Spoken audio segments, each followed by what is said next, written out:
All right. Um, Wayne McCroy, thank you for being on Radiant Creators. First time. And I recently was listening to the Higher Side Chats, and you came on, and it was amazing. I really dug it.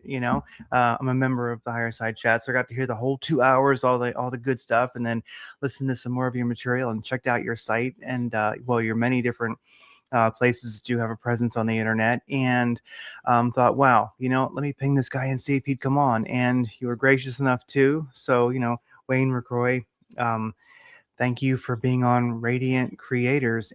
And I noticed, what an interesting synchronicity. You just sent out a post, um, and it was really touching. It's kind of a synchromistic thing in itself. You mentioned on your the alchemical beacon on Substack, and it's all linked in the show notes. You'll see it underneath the video.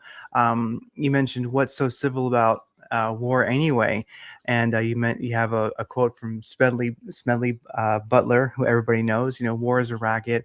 Then you linked to the Guns N' Roses song "Civil War," and that was really. Uh, Quite the experience, because it's funny. I was in the military when I was a kid. I was a soldier of colonialism, and I so I'm dating myself a little bit here. But when that song came out, we were sitting in the desert, around the tank, listening to it. And so when I heard it again, it was quite. I went, wow, this is very, very meaningful.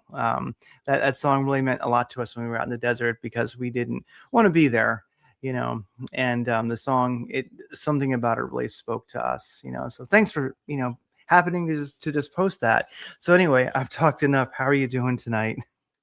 Well, thanks, Greg, for having me on. It's always a pleasure to get on new podcasts and appear in different places where people may have not come across my work before. So I appreciate you having it on. And I'm an old school metalhead, so I've always liked those hard rock classics and stuff like that. And that particular song from Guns N' Roses, it does have an awful lot of inherent meaning in it when you look at the state of the world today, and you realize that there's a lot that goes on in the background behind the scenes that we're not privy to, and oftentimes the things that we wind up getting involved with aren't on the up and up, and that's just the case with that. And the whole point is war and violence and all of these things are just so totally unnecessary, but there are these dark powers in this world that seem to keep beating the war drums over and over again. And it's not that I don't respect anybody who has that military calling or anything. I most certainly do. I respect that a lot. Oftentimes, though, they go in there under false pretenses and they don't realize the false pretenses. And oftentimes, when you talk to them later in life, they come to realize, hey, you know what? That wasn't what they told us it was all about. And they walk away a different person, a changed person, because of all of that. So yeah, it's interesting that you happen to find that, because I didn't really post that recently. It just kind of got reposted recently. Oh, gotcha. So that's from a couple of years back when they were really pushing the whole Civil War in America kind of narrative at that point.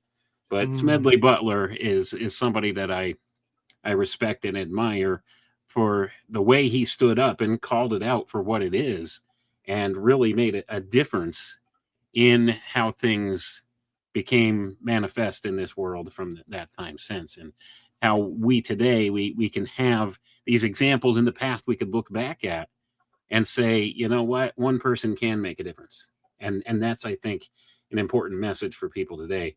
I'm just one person. What can I do? Well, one person ultimately can make a difference in the historical narrative of things. So anyway, Yeah. like I said, I appreciate you having me on.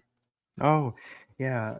Well, um and I do think, one of the things that we can do kind of in our own, Civil War kind of way, because we don't want a civil war or any wars, but I think that one of our, I know it's something people ponder quite a lot. They what can I do?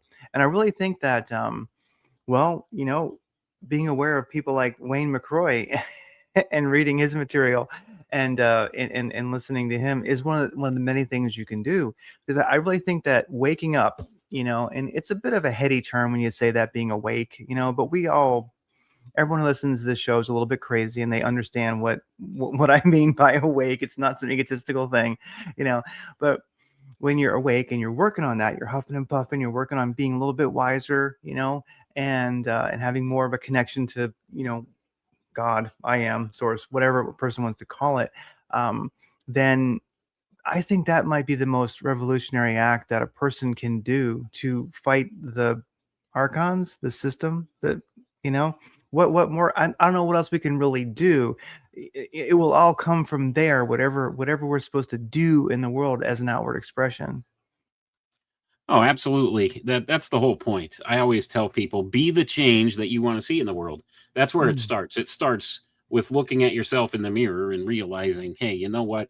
I've been complicit and complacent with this whole system and the way of things in society and culture. And you need to make that change yourself and be the example, be that shining light on the hill for other people to see so that they could understand that, yes, things can change, but change starts within. Doesn't come from externally somewhere. It all has to be something that you find for yourself. And each of us has our own unique individual spiritual path that we are all on. And we need to seek after that connection with God, with source, with whatever, like you said, people want to call God all different things. I refer to him as God. He's God. Let's put it that yeah. way. And we have that, we can have that communion and that connection with God. And that all starts from seeing the need in our own heart to have that connection, because a lot of people seek in all the wrong places for some type of an ulterior or alternative to that connection with God, with source. And they look all Mm, kinds of external places, and they look at all different kinds of things, and they find that nothing satisfies quite like that spiritual connection, that one-on-one connection. So that's what it's all about, our relationship with our creator. And that's what everything actually emanates from, is that from that relationship. And we can only make a fundamental change in ourselves by finding that connection. And how do we do that? Well, we find what's our calling. mm, That's part of it as well. So whatever your calling is, if you wholeheartedly seek that, and the Bible tells us, seek ye first the kingdom of God and his righteousness, and all these things will be added unto you. I found that to be absolutely true in my life. So when you put God first and that connection and relationship with God first, all the other things, all the other minutia falls into place for you, and doors begin to open for you where there was none before. And some would call this synchronicity, but it's all part of our spiritual path that we are walking. And when you are aligned with what your calling is, with what God's mission for you here is on this earth, then things begin to open up for you and things begin to happen where you don't see a way. He makes a way for you. And I've seen that personally in my own life so many different times. And I never would have thought this is something I would be doing. I was mm, never, I've always been an introvert. And now mm. I reach thousands of people every week on the internet. Go figure. Yeah. So who would ever think of such a thing, you know? But at any rate, that's where it all begins. It begins, we need to acknowledge, you know what, I need to have that right connection and relationship with my creator. And I need to find out what it is I'm doing here and why. And once you do Mm, that and you start to walk that unique path, and everybody's path is different. You might be called to something entirely different than somebody else. And that's fine. That's how it's supposed to be. That's all part of the natural order of things. And this is part of the cycles of time and the cycles of change that we go through in this school, this harsh school that is the earth. So yeah. sometimes it's harsh, but we can find our way through all of it by having that rightful connection, knowing what it is that we're here for. And a lot of people are seeking purpose. And that's ultimately how you find Mm, purpose. It's through that connection to God. And once you have that connection, then he'll open your eyes to what his purpose is for you. Might not be yeah. necessarily what you wanted for yourself initially. I know my path is totally different than what I ever thought it was going to be, or what I ever thought I wanted it to be when I was younger. But certainly, no regrets as far as that stuff goes for me. But Mm. anyway, I know you wanted to talk a lot about maybe some of the more metaphysical things.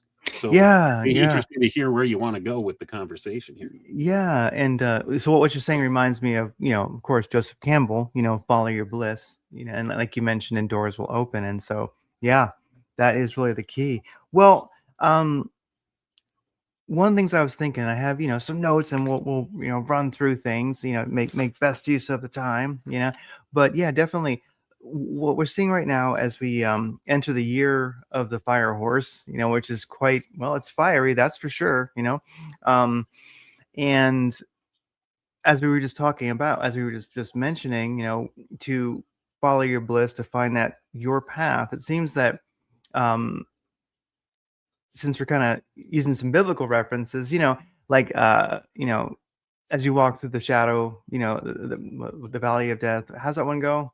As I walk through the, you know As what I I walk mean? through the valley of the shadow of death, I will fear no evil. Yeah, right. Yes, so I know who walks with me. So I think that this might be a time where everybody really kind of needs that, because the world's as crazy as I've ever seen it, so far. This is probably max craziness, I think. Or at least definitely one of the highlighted crazy times. And yet it does seem that our way to combat the craziness is to follow our own bliss. What are we here to do? And that's what the idea was, to maybe help people have the ability to do that, like a little, wisdom towards those ends. Because I think that if you're not locked into the I am, to yourself, and you're not getting that inspiration, you're not getting those downloads, then I think it's just, maybe sometimes that works. You can kind of be a jellyfish in the ocean getting swept around. But right now, the tide, I don't believe, is really correct for that. That's not going to work. You're going to have that mission, um, as you walk through the shadow of, well, all the evils that are happening right now. So Right. yeah, yeah. Yeah, And certainly. go ahead. Oh, I was just going to say, I mean, we are living in some very interesting times for sure. And we're coming to an absolute crossroads in the Mm, cycles of time that we're in, where we're going to have to make a decision one way or another. You're going to be forced to make some decisions. And ultimately, there's no avoiding that. This is all part of the natural law premises that we live under. At some point, you are forced to make a decision. And we're getting to the precipice of that, where we're going to be forced to choose which way we want to go. If we want to go the spiritual path and achieve our full potentiality as what it means to be fully human, we could do that, or we could go the other road, which is the road that the controllers of this world, those dark occultists who run things here in this world, are trying to force on us. And this is what the transhumanist philosophy is all about. And that's the goal of separating entirely from any spiritual concern whatsoever and following this road into the hyper materialist paradigm.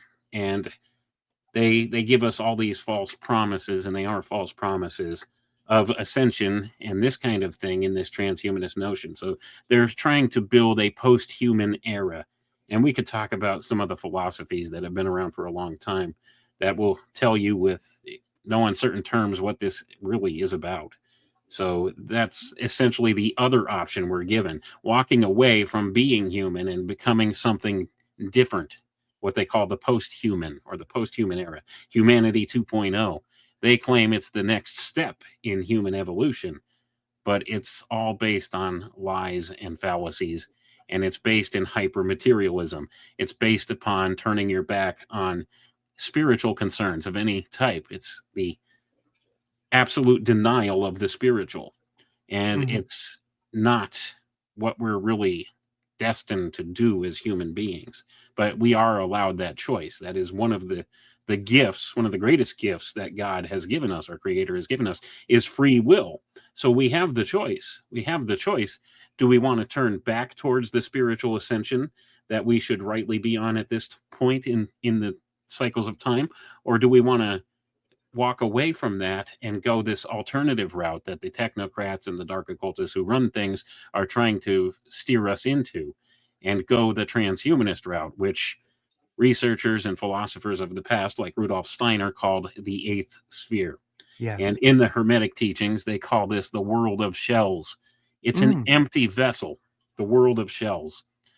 This is what it's all about. Michael Hoffman, a great researcher and writer, and some of your listeners may be familiar with his works, him and James Shelby Downard. He spoke of what this is. He calls it the reign of dead matter, and he couldn't be any wow. more correct about that. So this is actually all these death-based ideas that they're trying to steer us into in this post-human future. And certainly we've seen in the recent revelations from the Epstein files, which many Yes. of us have known for years, that this world is run by a satanic death cult. That's what they're absolutely about. They've programmed into our language these death-based ideas. Think about it. We have a sort of corporate identity. And think of the word corporate. Corpse is the root word, a dead entity. That's what a corporation is. That's what a corporate identity is. And we have this straw man identity that they give us as well. So we have all of that. It's a legal fiction. You know, your driver's license or whatever Yes. identifying documents you have, there, your name's all in caps. That's your legal fiction. It's a dead entity. And that's what they've been slowly indoctrinating us into over the course of time. They want to steer man away from any spiritual concerns and lead him down this path of hypermaterialism into this dead entity state. And like I said, Rudolf Steiner called this the eighth sphere. And, you know, maybe we'll get a little bit more into cosmology and I could explain a little better what the eighth sphere ideology comes from, like why they call it the eighth sphere as opposed to something else. I think the Hermeticists captured the whole image of it very aptly by calling it the world of shells, because that's what it is. It's an empty shell, no spirit, devoid of soul. And essentially, that's what the technocrats and dark occultists in this world are trying to build, because they want to be the gods of this world in no uncertain terms. They want to be the ones with absolute control of everything and everyone from cradle to grave. Yeah. So that's essentially what they're trying to build, something where there's no spiritual component to it, because they want only their spirit to be able to manifest and do what it wants within that. So they want automatons, essentially. They want people to be automatons, have no free will principle of their own. That's why they always push for this collectivism or communism or communitarianism, socialism, all these things. They're all code words for the same kind of thing. It's all about collectivism. It's the hive mind mentality. And that is most certainly what they're attempting to build through the use of modern technologies in this way. It all ties back to the occult. This is something I always have to tell people all the time, and I sound like a broken record, but every time, when you go into delving deeper into any of these types of conspiratorial type concepts, for lack of better terminology, you will always invariably land in two places. Number one, the occult. Number two, transhumanism. It's the big granddaddy of all conspiracies going on in the world today. It's absolutely at the core of everything. And they're related because the transhumanist singularity that they're pushing for, this post-human era, is the fulfillment of everything they've talked about in the occult in the past. So it's the whole gamut of the cycles of time and the things they want to achieve here. Now, this is a small group of people that are kind of constitute what I would refer to as a breakaway civilization. These dark occultists who run things and their minions just beneath them, the technocrats. This is how I try to describe them, because it's layered. It's a layered control structure. And there are people that are fully aware of the spiritual connotations at the very topmost levels, but the vast majority of them have no spiritual concerns whatsoever, and they just go along to get along and are looking for worldly power and influence and think that somehow they could achieve the ultimate goal of immortality, physical immortality first and foremost, and total absolute control of everything, godlike power. And they think they could achieve this through this transhumanist singularity. So this is the intersection of modern science and the old occult sciences. And they meet together in this whole paradigm. And this is what we're looking at coming to fruition in the world today. It's all about building towards this. So I know I just said a lot there, and I think I may have interrupted your stream. Not at all.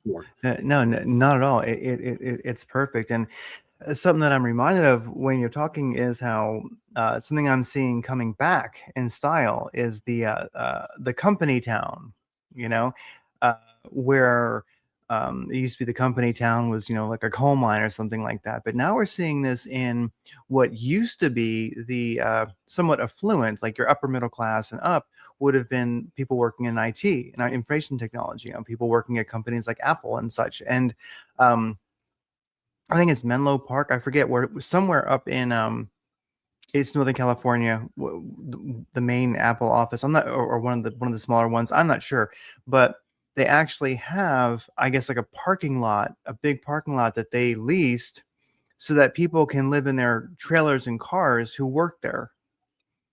And they Yeah. go, and the people who are like, oh, they're so benevolent. Look what they're doing for us. And you start thinking, wait a second, it wasn't that long ago before you were the affluent. I mean, like, when Jobs was around and the iPad was coming out and like the Apple One and all this, that would have been like the place to be. And I'm sure nobody was really worrying about money at that time. And they're living in houses and they had families and things like this. And now you're kind of, well, family's out the door. Yeah, that's not going to happen because you're living in your car so that you can work for Apple. And you see it with the big mega AI data centers now, and you see it in chip manufacturing. You really are literally seeing the company town and the company store. It's back. Right. The Yeah. old tricks are the best tricks. That's Yeah. what they always go back to the same basic playbooks. See, this had worked for them very well in the past, and when you take away people's options, well, then it works even better for you. I mean, look at the rent prices and the housing prices and everything today. Look at how they are. So there's a lot of people that would jump at the opportunity to maybe have housing or some type of a situation like that provided for by the company, that they work for.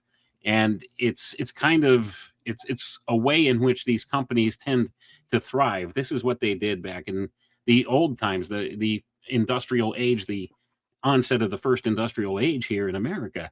The company would build a whole town around the company, the plant, and the workers. They would rent houses from the company. So the company would give them the paycheck, and then they would pay a portion of that paycheck back to the company for rent for their house. And they would go down to the company owned general store and buy Yes. what they needed down there, paying the company back. So the company is the only one that ultimately benefits from it. And very little do the workers benefit from that. So it's the same type of model coming back in. But the thing is, if they're slick enough, people don't necessarily realize that it's the company town or that they're, Yeah. they're paying into the company store and the company's getting back all its wages from you. So essentially, you're working for free. And this is Exactly. something that it's kind of like a form of indentured servitude, if you want to go that far in the description of it. But this is actually one of the ways in which they could make this operate is through the purposeful tanking of the economy, which is going on as we see. Oh, yes. It forces people's hands. I really don't honestly know how a lot of these younger people can actually even afford to live. I mean, you look at the rents and the mortgages and everything these days, how high they are, and the wages haven't really kept up with the inflationary rates and stuff like that. So yeah, I don't know how they can even keep their head above water. A lot of them can't, so they wind up in debt, in perpetual debt.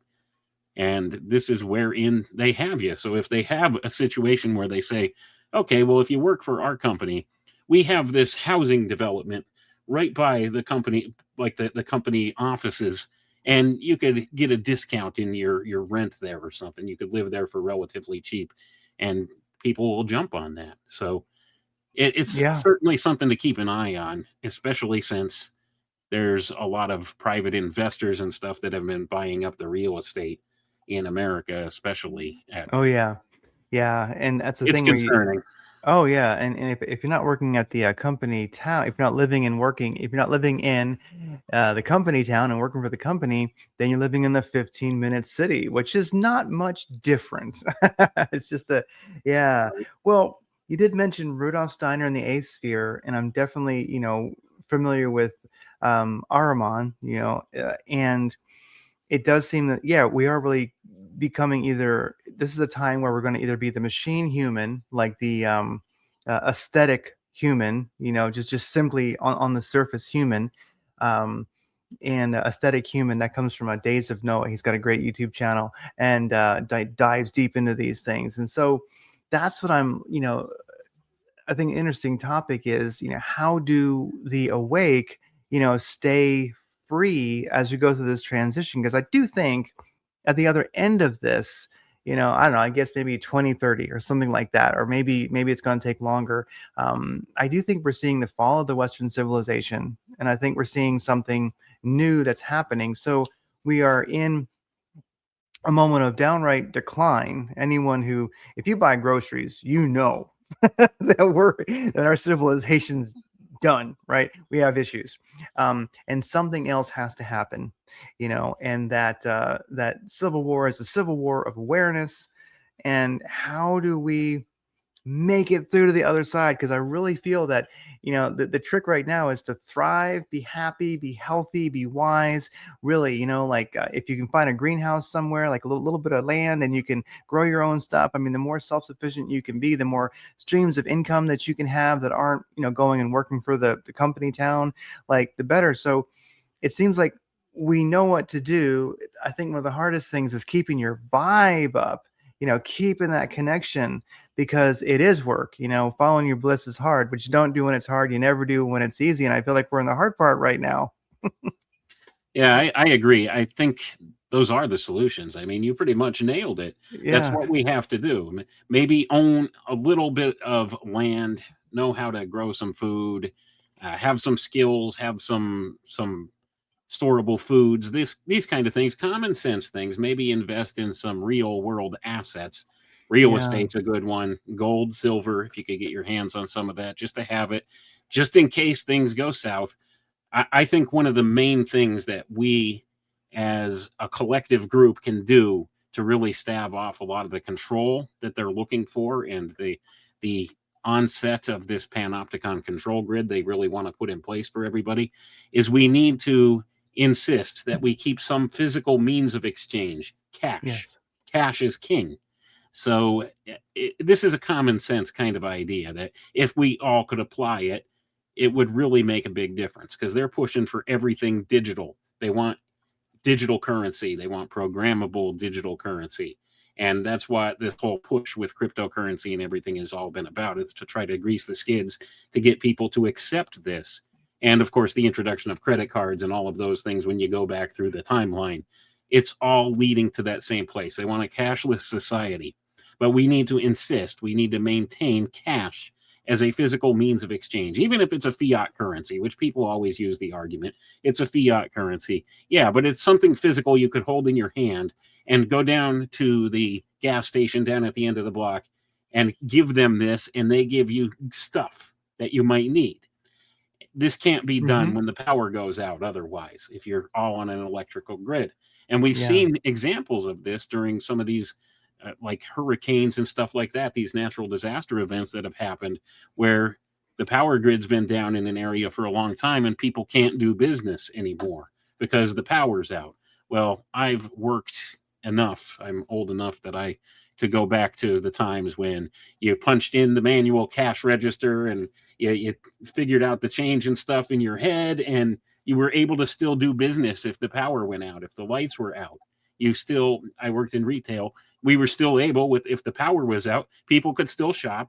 You had to put the little price sticker, you had to add it all up on the cash register by hand, and you print their receipt and hand them their change, cash only, out the door. You could still do business. Well, that's the thing. In this new electronic age, you can't do business anymore. So if something happens and the grid's down, well, you're out of luck. And you know what?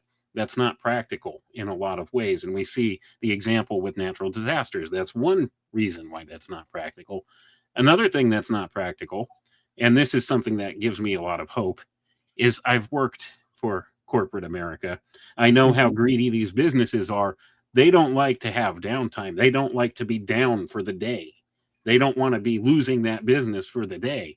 So I think it's in their best interest too to have common sense backup systems, analog backup systems, where they could still get the job done and do business and still bring in money when those types of situations happen. And this is offering a service to people, because people could still get stuff they need then. But this is all incumbent upon keeping a physical means of exchange. And that's where I think the key is. If we could get enough people on board with that idea to buy local, use cash, and that kind of thing, and have, if they're small business owners, have a contingency plan if things go south like that, be able to operate in an analog system. And this is something I find hugely concerning with our current healthcare system too. Everything's gone digital, everything's gone to the computer. They don't even maintain those manual physical records anymore like they once did. So that's concerning in and of itself. They need to get back to using the analog filing system, going back to pen and paper. And I think a lot of these common sense approaches are things that could really help us to stave off this coming panopticon control grid that they want to put in place. Although Yeah. these technologies can be beneficial, they're tools like anything else. They could be used for good or for bad. The problem is when you become too dependent upon that tool to sustain you, and you don't know how to do anything for yourself anymore, there's a problem. So, like I said, common sense things, maybe own some real estate, own some real valuable, tangible things that have intrinsic value, and learn some skills, learn how to grow your own food. That's the big thing. Don't let them starve you out. If they can't starve you out, you're good. So maintain some stores of storable foods, common Mm-hmm. sense approaches to things. That's something that's largely missing in the world today is common sense. And that's a sad state of affairs. We need to get back to common sense measures and analog systems as backups. Mm. Real common sense type ideologies like that in Yeah. order to maintain our own type of presence here in this coming digital age that they're trying to build. So Yeah. we can have all that stuff. We just have to be the ones to start to set the example and build that. That's why I'm all about physical books. I like Yes. physical analog books. This is the only way we could absolutely store information over the long term without it being corrupted in many easy ways, like everything on the internet is these days. So that's why I've actually made a lot of my podcast episodes. I've turned them into transcripts, book transcripts, and I sell Mm. them in book form so that people, if they want to hold on to that physical record, that analog record of important ideas that have been said, they can have that because it's bound to happen sooner or later where everything digital can be manipulated. I mean, George Orwell told us about this in 1984. The memory hole, things go down the memory hole, happens very easy when all you got to do is click a button and it disappears from the internet forever. Mm. Think about that. Or even more so, what they could do is they could go in and change the script Yes. with the internet. They could change it, and then nobody would know any different in the future. Whereas you Mm. can't do that as easily with a physical book. So we need to Yeah. maintain some analog types of records of things as well. So common sense ideas like that, I think we could really institute some changes there if we could get enough people on board for doing those kind of things. Oh yeah. I think analog's making a comeback, and it's even coming back with the I guess Gen Z, like younger people. There's a kind of a desire for the analog. I think you can almost have a cool T-shirt, analog power. As a matter of fact, that'd be a cool podcast. Somebody could create just analog power, because I guess if you're old enough to have to have been around when like Civil War was first, when Guns N' Roses first released that, you're probably Gen X, I'd imagine, and so one of the advantages that I guess say like the Gen X generation has is that they really had they lived in both worlds. We spent time in an analog world. We lived an analog, life. We had maybe you had 8 tracks, maybe you even had a reel to reel, definitely had cassette tapes, definitely had records, you know. You used a rotary phone, and you didn't really like you weren't texting anybody. Like your parents just said, be home at 3:30. You had to watch, a whole different way of existing. Like, okay, I'll meet you at 3:30 at the mall by this store. We lived a very, very different life for a while, and then we had the advantage of then technology came along as it is, because I do think it's got to be hard for the youngsters who, I mean, they grew up on iPads, like they never had lived an analog life at all, and that I think, oh, I feel like a lost generation or something like that, because I don't know how you make that transition. You can to analog, but yeah, I'm thankful to have grown up analog, and then digital came along. Like there was no neural link when I was a kid that Right. I know of. Exactly. And that's the whole thing. We grew up, our generation grew up before the time of the internet. Like there was Yeah. no internet back then. And I think we developed a lot of valuable life skills because of that. And now Yeah. this generation coming up now, they've never known a time without the internet, without all this constant connectivity all the time, constant communication. It's information overload. That's kind of the time frame we're living in. It's the Mm. age of big data. And of Yes. course, along with big data comes big surveillance. And that's certainly Yes. a lot of the issue that we have here today. But we lived before that was all a thing. So Yeah. we know what life could be like without all of that. We know what it's like to not have somebody looking over your shoulder or monitoring what you're doing 24/7. We had a little bit of downtime, and we did stupid things when we were kids, but there wasn't somebody recording us doing it and a permanent record of it out there. So yeah, Yeah. we learned our lesson and we didn't repeat those mistakes, right? But now that's not even an option for this generation growing up today. Everything, Yeah. everything's recorded now. It's just unbelievable. And even if you don't think it's being recorded, it likely is because there's a lot of back doors and all these technologies and stuff that we have now. Even just if you go out in the community, there's cameras everywhere. Oh This never yes. used to be a thing. And it's ridiculous. It's a surveillance state at this point, and it's only going to get worse. And they collect all of your metadata and stuff on the back end of everything, so they know Mhm. more about you than you know about yourself. There's dossiers on each and every one of us. That's something people don't seem to realize. They already Yeah. have a social credit score for everybody. They just Yes. haven't openly rolled it out yet. So they know what you're going to do with a 98% certainty tomorrow. They could tell you probably what time you're going to wake up, where you're going to go, where you're going to be at what time, what you're going to be doing. This is all tools that they have. They use these data analytics to get this stuff done. They have some very sophisticated algorithms and computer programs that can actually map all this stuff out. Individual nodes on a network. This is exactly how they track and monitor us. These technologies exist now, and they're only getting more and more invasive as time goes on. And that's the Yeah. key here. So eventually it's going to get to be where the next big thing you'll see will be pre-crime Yes. predictions.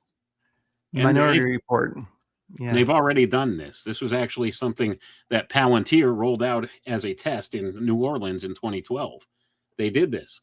They used predictive policing policies based upon these computer algorithms and stuff that Palantir had in place. And they were able to determine, okay, on this street corner at such and such a time, it's about 95% probable that a certain crime will be committed. So position your police force there at that time. And this is what New Orleans did. This was a test run. And they did this without the public's knowledge or consent, too, by the way. And you could Mm. look that up. I mean, that's on record. That's a fact. So Yeah. Palantir had that technology then, and now look what they're doing today. Who else has Palantir technology working for them? Well, ICE does. So Mhm. we have all of this stuff going on, and Palantir. This is Peter Thiel and his buddies, his cronies. They're all in the back pockets of Trump and the Trump administration. They're all in on it together. It's the rollout of the technocracy. So they've announced all these different artificial intelligence programs and initiatives. The Stargate program back at the beginning of the second Trump presidency here, he announced that with Larry Ellison and stuff there present, $500 billion of investment in AI. So that's why they're building all these big data centers and everything. And you know what? What are these data centers for? Do people ask the question? Have you ever wondered what are they building all these data centers for? These AI data centers. What are they necessary for?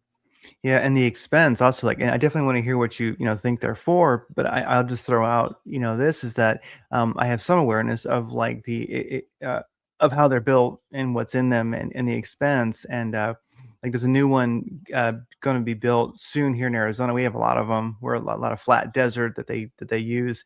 Um, but they're actually going to build a nuclear power plant as part of it. So these big, mega companies that are building AI data centers are now building, nuclear power plants to support it because there's not enough power on the grid.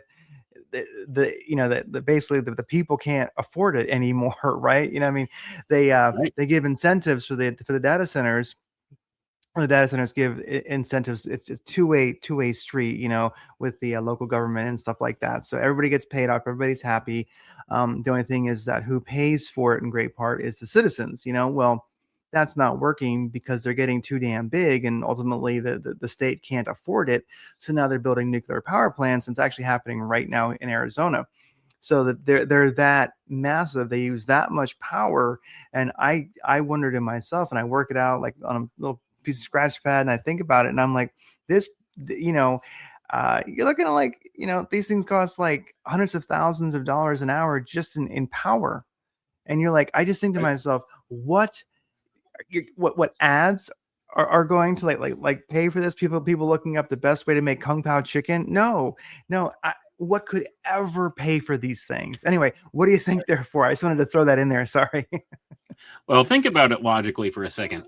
What does your average person use AI for right now? Think about that. Well, you get a lot of kids cheating in school.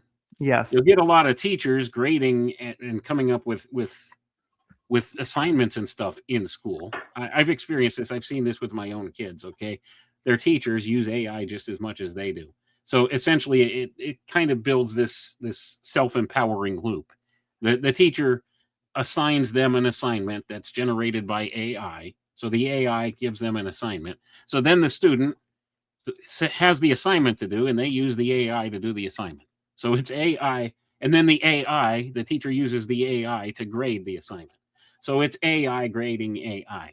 That's what's going on in the school system today, by and large. Now, people could argue the semantics of that all day. I've seen it. I know it probably goes on a lot more than what people realize in today's school system. So that's one use. Okay.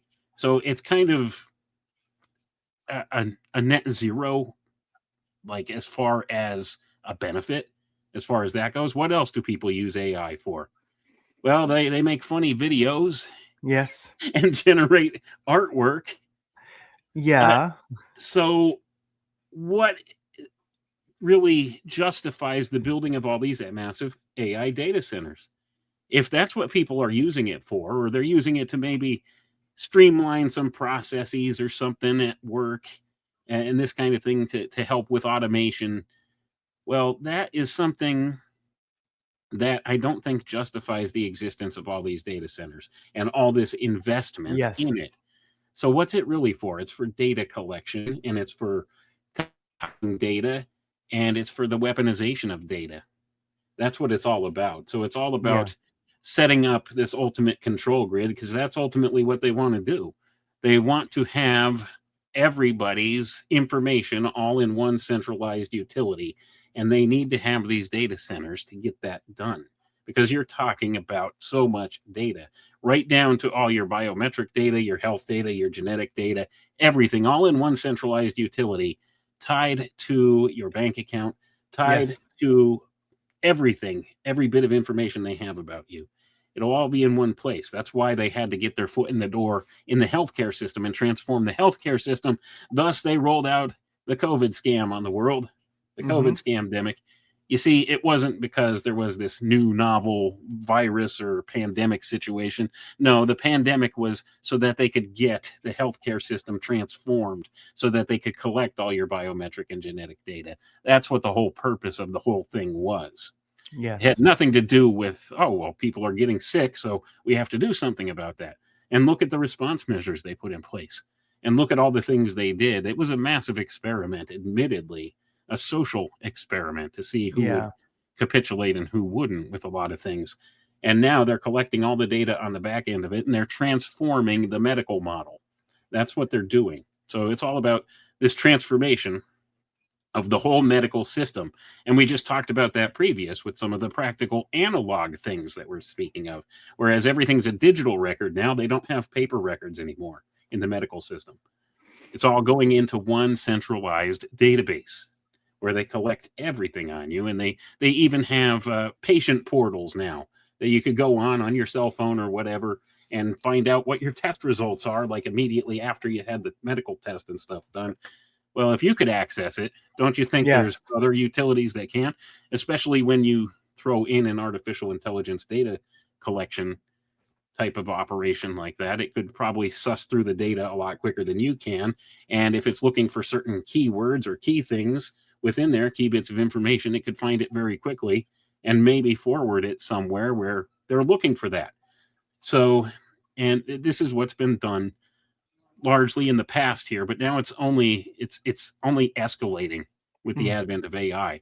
They've been selling your data to third party companies. So you get tailor made ads on your social media page and everything else right now. That's only going to get much and much more invasive, much and Yeah. much worse. And you throw in 23andMe into that, they've got your DNA, as if they could have gotten it anyway. But people, I've always cringed when people say, "Oh yeah, I went to 23andMe, my whole family did. It's so interesting. We're part Norwegian," and I'm like, I honestly don't know if those results are even valid. I'm not sure I totally buy what they believe they can see through the DNA, because for one thing, they're looking at it from a very Ahrimanic, view. It's very physical, and I'm not sure that our DNA is completely actually physical. It's more of a transceiver to me. So it's like I don't. Maybe it's all true, but I'm not really sure if they can tell you're like 1/3 this and 15% that. But I do know that they got your DNA. I know they know Absolutely. that. Yeah. Yeah. Yeah, that's the important thing. So, like I said, a lot of this is about building this centralized utility that they can keep all this data in, and they need the capacity to do that, thus, these big data centers. So, that's why Mm, they're all coming online. But they've been collecting this information now. And once they could tie it directly to your genome, to your genetics, your DNA, they could have all of that recorded in a way where they can't lose it anymore. Because you know what? They could transcribe that information directly as a carrier on your DNA. This is yeah. something that can be done. They could store information on DNA now. Did you know that? That's something a guy named No. George Church and some others have been working on. So, if anybody's more interested in hearing a little more about that, my friend Richard Willett and we do a bi-weekly podcast called Synchro Mystic, where we actually touched upon that in some depth and detail. And this is something that's been going on for a while. They could actually transcribe information into DNA and store it in somebody's DNA without them knowing about it. And Mm, it's just a matter of, if you could access the DNA and decode the sequence, then you could see the data on there. This is something that could be done. So they could store information directly on DNA. And then this yeah. brings to mind all the things that have been coming forward in the Epstein files again, too. Whereas Epstein was all into this stuff, into garage science and stuff like that, and modifying genomes and things like this. I mean, it's all been something that's been going on for quite a while. And now they have the infrastructure that they're trying to build to make all this data compilation available so that they have it in one place, because it's a lot of data that has to be collected, and it requires a lot of these different facilities to do that. That's what the whole AI data center is all about. It's not so that you could make a funny movie or something on there just by typing in prompts. It's Yeah. not so that's not what it's for. It's to I agree. collect all your data, and it's to know what you're up to. It's to read your mind in Yes. essence. And isn't it reading our minds? I mean, I look at that and I can't explain it, but I do know that I'm sure you've heard it from many people. They'll say I was thinking about something, and they'll say, and I know I did not. They're like, I wasn't talking to myself at that moment. Not that I never do, but I was not, and I was thinking of something, and then either an ad came up or you name it. But they go, it Yep. it knows what I'm thinking, and that's wild. Well, also with your DNA, having that digitally stored. I mean, when we think about the foundation of like Rife frequencies, like radionics and things like that. I mean, so I've certainly seen results from Rife machines, and yes, you can write a person's name and put it on a little platter, and it can send Rife frequencies for healing and such, or killing like certain like things you might have you don't want in your body, maybe like ridding it of graphene or something like that. So I've seen these things work, but I mean, what works best is when you have a drop of the person's blood. I know it sounds a little witchy to people, but that's truth. Nothing works better than a little blood drop. You have your little a diabetes blood tester needle tap, and here you go. Then we can send you frequencies, and well, they've got your DNA. So I mean, I go kind of out there and I think, wow, I mean, they could be sending us frequencies. I mean, I know Absolutely. there you go. I mean, There's an entire domain of science dedicated to that, by the way. It's called digital well, biology. It's a real thing. oh, Digital okay. biology. There's not many people talking about it, but it's true. They can effectuate changes on a molecular level in people just by using certain bandwidths or frequencies. And this is a lot of what's gone on with the installation of the 5G networks during the course of the whole COVID scamdemic that they rolled out on the world. That was Yeah. one of the essential jobs out there, wasn't it? These people putting up all these 5G masts and stuff all over the place. Well, this is because if you look into the history of 5G, what this is this uses millimeter waves. It's different than the other wavelength bands that they've used in the past. This is based on military technologies. It's based upon the active denial system. Have you heard of the active denial system? Um, yeah, I don't exactly know what it is, but I certainly have heard of Okay. it. Well, this is a militaristic system where, as you may have seen it, they've shown pictures and stuff on news broadcasts and stuff of it. It Oh looks yeah. like a little radar dish sits on top of a truck or something like that, and they could point it towards a crowd and turn the thing on, and the people will feel like they're burning up from inside, and they'll have to run away from the area. That's called the active denial system. That's all based on 5G frequencies.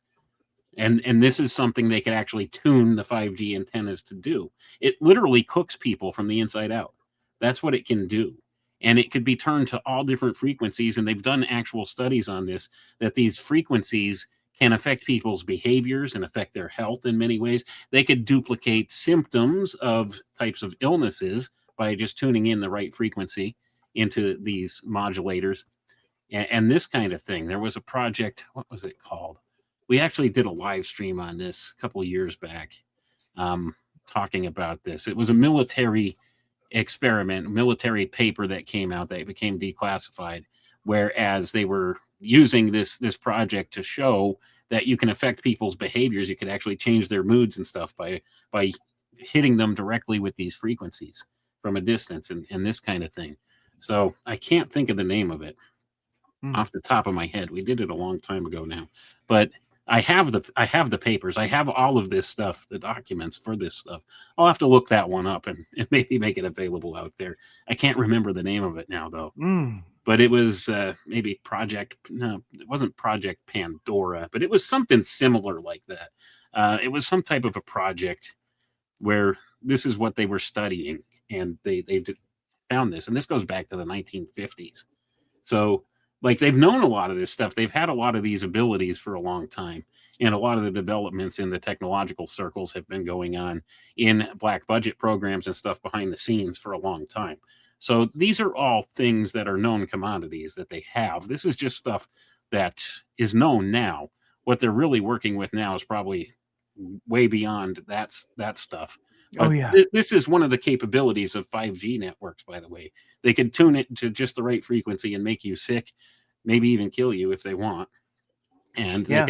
they could cause the appearance of different structures, biological structures in your body by adjusting the frequency. This is digital biology.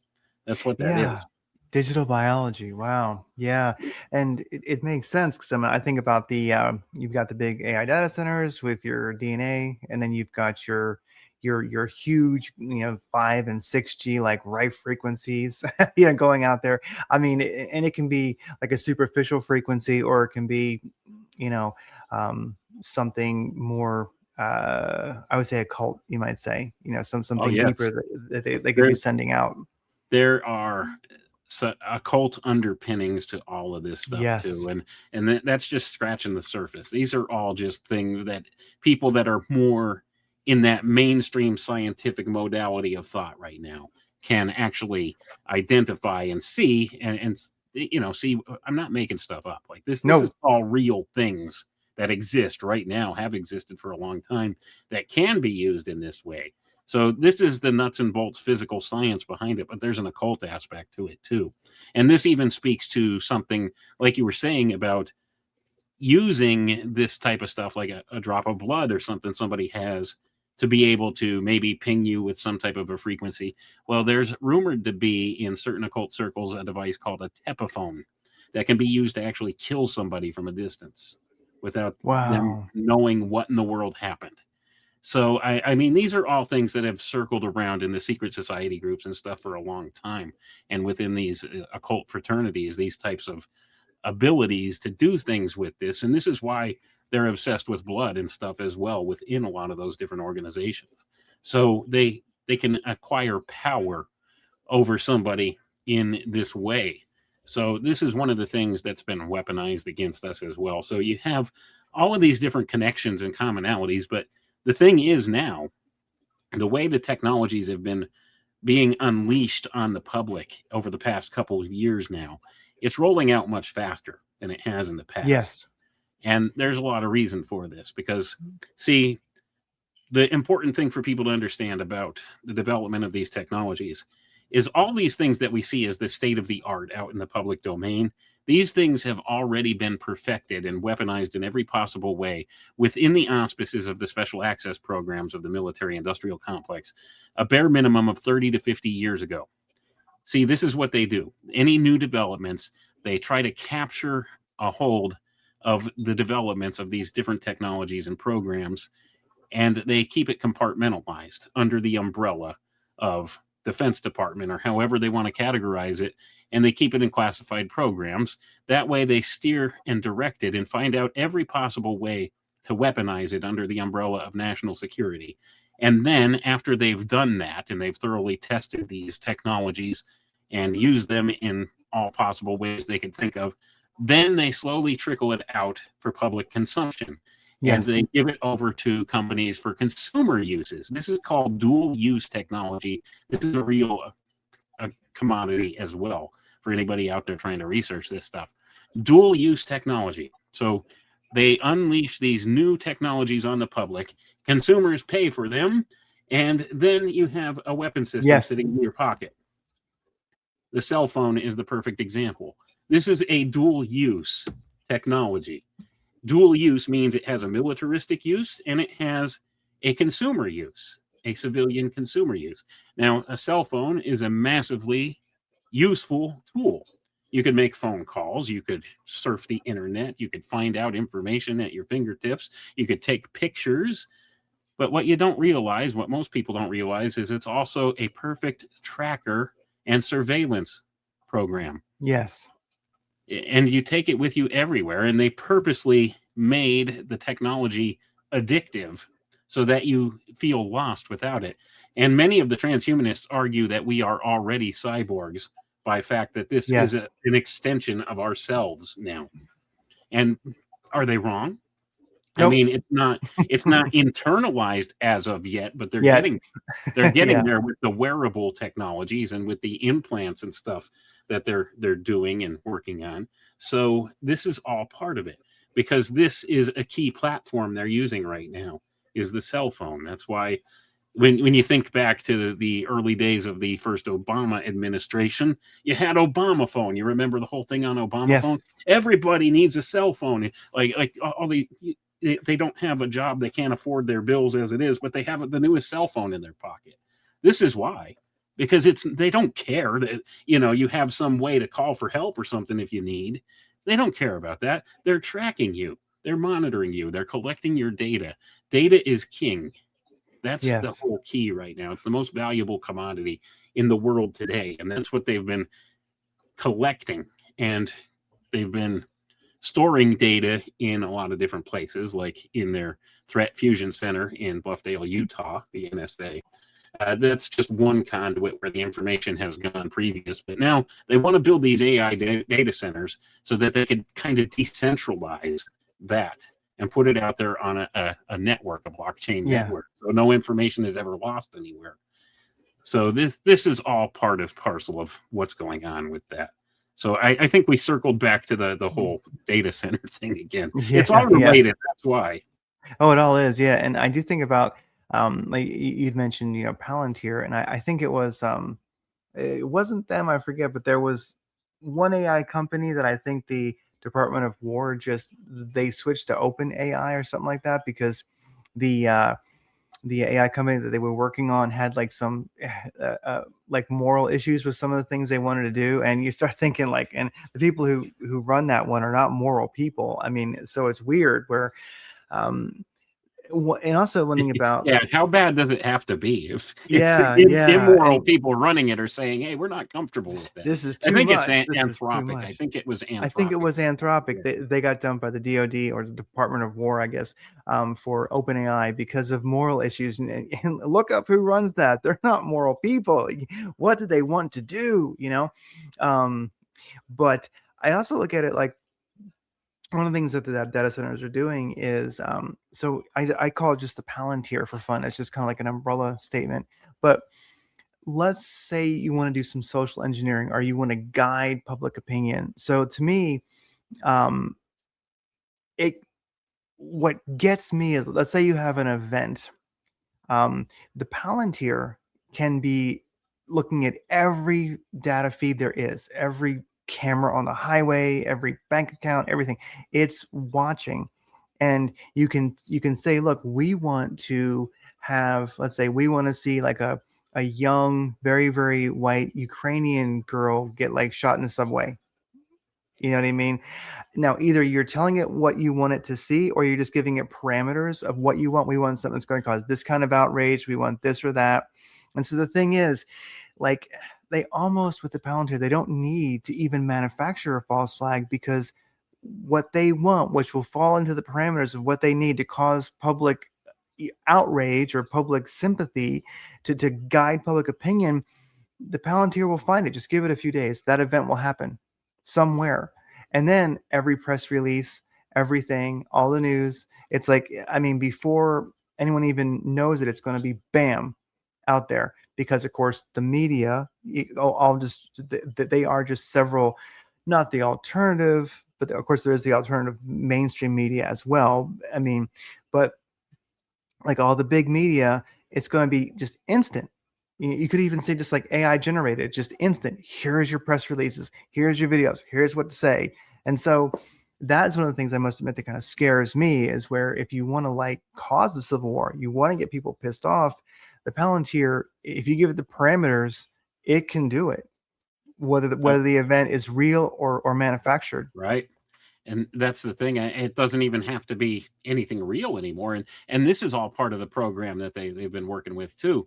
They want to have this uncanny valley type of a feeling in people. They want people to not be able to tell the Yes. difference between real video and AI video, thus all the deep fakes and all the AI videos and stuff like that. And people are having a harder and harder time discerning what's real and what's fake anymore. And then you put it out there on the mainstream news, and they've been doing this for years. Yes. The mainstream press, they will hand feed you a story. It's a narrative, might not even be true at all. And in fact, a lot of what they've presented and got caught with sometimes is totally untrue. Like, I don't know if you remember back in the 1990s, CNN aired this live report where they supposedly had these guys in, where was it? Somewhere in Israel or something, and there was an incoming bomb or something, and they were acting like the guy had a helmet on and everything. You could find this video on YouTube. It's an old video from the 1990s. Okay. And they got caught because their green screen went out on them in the middle of it. They were actually in their studio in New York. They Oh, weren't even wow. in Israel, and they're reporting this missile strike and stuff like that, and acting like the missile hit just outside the building, and there was shaking, and they got caught doing it. And this is the kind of thing that's been going on for years. So they could fake a lot of this stuff on TV, and people will still, because they have that facade of authority of some sort, they think it's legit. And this has been taken advantage of, especially with the older generations, with what the Yes. people would call the baby boomer generation, or this kind of thing. They're a lot more trusting of that stuff, even still, and they have a harder time discerning when there's something AI. No, that's a fake video, and they don't realize. But this is getting to be where the confusion's coming in, and this is all by design. They don't want people to be able to discern what's true and what's false anymore. You know why? Because they want to be able to have something tell them. They want them to begin to trust these AI tools in order to tell them if something's true or false. And how many people on Twitter are like, is this video real? They're asking that grok, and it'll tell them, no, this is an AI generated video. Well, them just making the input and the request for that to tell them, is this real or false? This is exactly what they want. They want people to depend on the tool to tell them, is that real or is that fake? And this is where we're at. This is part of the confusing process that they're trying to do. They want people to be in this totally dependent state and not be able to function without using the artificial intelligence to get there. So it's an interesting dichotomy of thought to think about that first and foremost. But secondly, going back to the point that you were making about what you're calling the Palantir, the all-seeing eye, which, by the way, that's exactly what that means. This is the Black Mirror in the Tolkien books, the Palantir. That's what Teal even named the company after the work in Tolkien. So this tells you everything you need to know. Yes. And the intent is there, even right in the language. But I'll go one step further, because you probably haven't heard of a program called Sentient World Simulation, have you? You know, where I heard of that is your book, the Alchemical Tech Revolution book. Right. So yeah, but definitely, yeah. So definitely elucidate on that one. Yeah. Sentient World Simulation is a project that exists and has existed for quite some time at Purdue University. And this is a D-Wave adiabatic quantum computer that has been running this program. It's been an ongoing program. And there are classified programs, sub-programs underneath this that still are not public domain or known about. And what they could do is they could run a simulation of any type they want in this machine, a world scale, on a grand scale, or a small scale, right down to single nodes.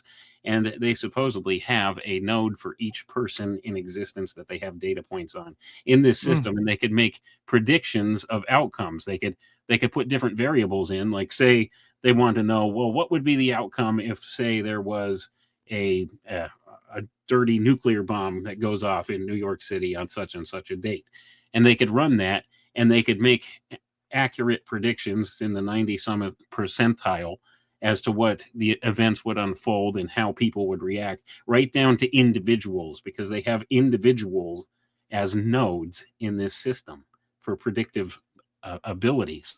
So this is something that's been in existence since, I want to say 2012, I think, is when the program started. So you're talking around the same time that Palantir was running this predictive policing in New Orleans. And this is all based on the whole quantum computing kind of technique that they've used in this way. And some scientists would argue that the D-Wave is not a true quantum computer, but it functions just the same regardless of that, because it's called an adiabatic quantum computer. So it doesn't function the same as what a classical quantum computer does, but they do have much more powerful quantum computers now, regular ones, classic ones, than they did then as well. But they have this D-Wave machine there at Purdue University, and they've been running this Sentient World Simulation project in it since then. And they could put in any parameters they want, and the Department of Defense, or I guess they're the Department of War now, has classified programs on this. So they could go ahead and say, well, what happens if we strike Iran on such and such a date? And you don't think they're using these tools? Most certainly they are. They could simulate out the outcomes before they even make a decision to do something like that. And this is one of the things that they're using. So they don't even necessarily have to wait for an event to happen, but or they could even predict when a certain event will happen and plan around that. So maybe they know ahead of time, hey, it's about 90% probable that such and such an immigrant will murder this person on a train on such and such a date. So maybe they'll already have a narrative crafted. Yes, exactly. So you're 100% correct in that, but they have these types of tools to optimize that type of control. And that's most certainly what they're trying to leverage right now.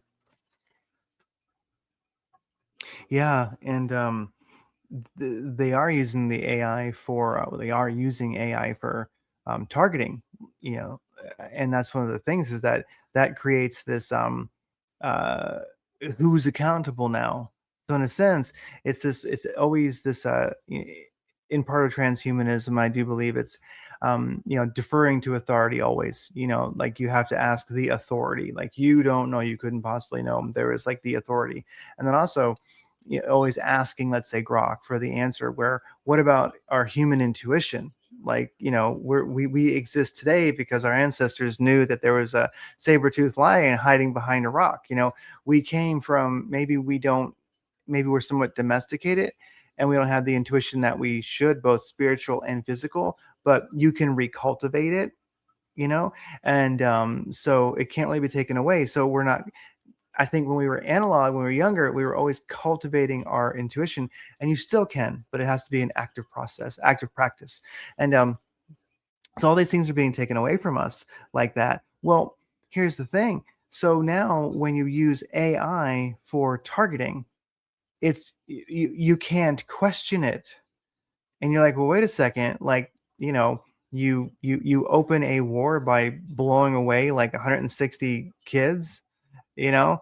I mean, I don't believe that was an accident for one second, you know, but who's responsible? Well, Right. the Right. AI. That's the whole thing. This this is something. This is an operating principle that these people in positions of power use all the time. They want plausible deniability Yes. about everything, and this is the perfect platform to Yes. give them that.